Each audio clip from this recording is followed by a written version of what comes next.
La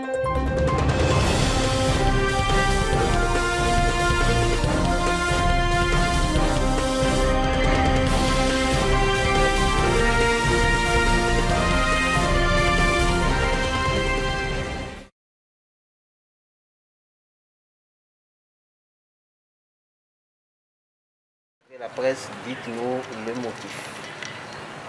Oui, effectivement, nous vous avions convié à un point de presse ce matin. Normalement, nous n'aurions pas dû, mais l'évolution de la situation sociopolitique nous y oblige, parce que vous constaterez depuis quelques jours une recrudescence ou un retour à la dictature pure et dure.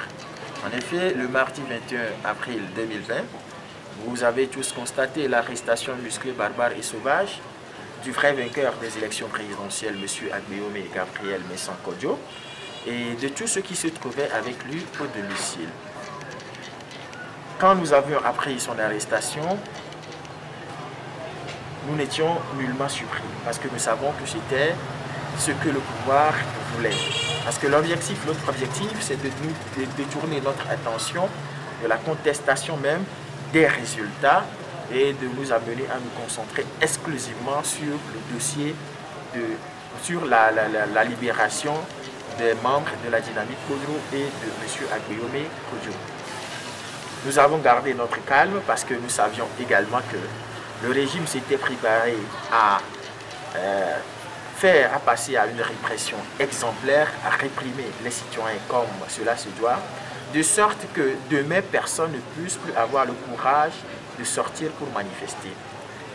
Et nous avons pris notre patience, et aussi compte tenu de la situation du Covid-19, et qui fait que, bon, normalement, la priorité devait lui être totalement accordée, nous avons préféré attendre et voir ce que dira la justice. Mais nous constatons au fur et à mesure que le temps passe, que le régime continue dans ses manœuvres. Vous avez constaté avec nous que Monseigneur Philippe Fanoko Kodjo, l'archevêque émérite de Lomé, a été retenu prisonnier dans la journée de ce mercredi, jusque tard dans la soirée, et soumis à un interrogatoire de plus de 2 heures, ce qui n'est pas du tout normal parce qu'aucune convocation ne lui avait été préalablement adressée.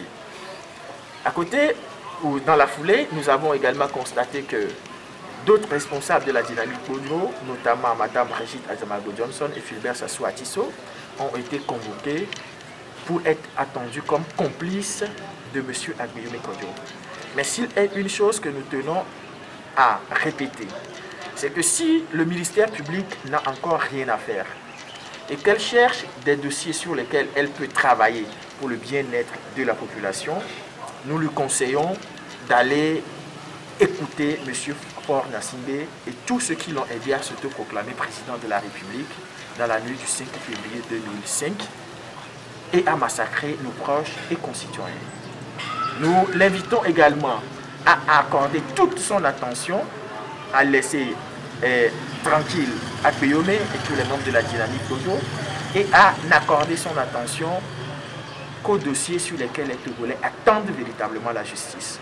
Je peux citer entre autres le dossier, les dossiers d'assassinat de Sylvanus Olympio, de Tavu Amorin, de Diobo Boukari, de Atuti Agobli, de Markati Depé, des élèves assassinés en 2013 à Dapaon, de Jojo, et de tous les manifestants assassinés depuis lors des manifestations de 2017 et 2018, le détournement des moustiquaires imprégnés, des fonds alloués à la canne et alloués à la construction de la route Lomé-Vaugan. Il y a beaucoup de cas sur lesquels la justice devrait être plus active. Mais elle a préféré se taire et s'acharner plutôt sur les innocents. Nous pensons qu'il est anormal et ce n'est pas bien que la justice, au lieu d'être au service du peuple, puisse devenir plutôt le bras armé de la dictature. Et également, nous pensons qu'au regard de l'urgence actuelle, il est important que toute la classe politique togolaise, je parle notamment de l'opposition et de la société civile, puisse taire leurs différences et leurs divergences afin de se concentrer exclusivement à la lutte pour la liberté.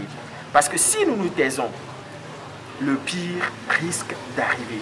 Il ne s'agit pas ici question, il n'est pas ici question d'Agbeyome, de la dynamique Podro, mais il est question de tous. Si le mal qui frappe actuellement la dynamique Podro et Agbeyome, si Monseigneur Philippe Podro a pu être retenu prisonnier jusqu'à tard dans la soirée et interrogé pendant plus de 2 heures, alors c'est que chaque Togolais, chaque leader politique de la société civile peut également être soumis au même traitement. Il faudrait que nous puissions agir le plus tôt possible avant qu'il ne soit trop tard. Mais je reste convaincu que mes aînés, mes frères de l'opposition et de la société civile prendront la juste mesure de la situation, se dépasseront et feront ce qu'il faut pour que ça puisse changer. Et c'est dans ce sens que les camarades m'ont également mandaté pour engager avec eux des discussions afin à vue de la mise en place d'un front commun pour la défense de la liberté et le changement.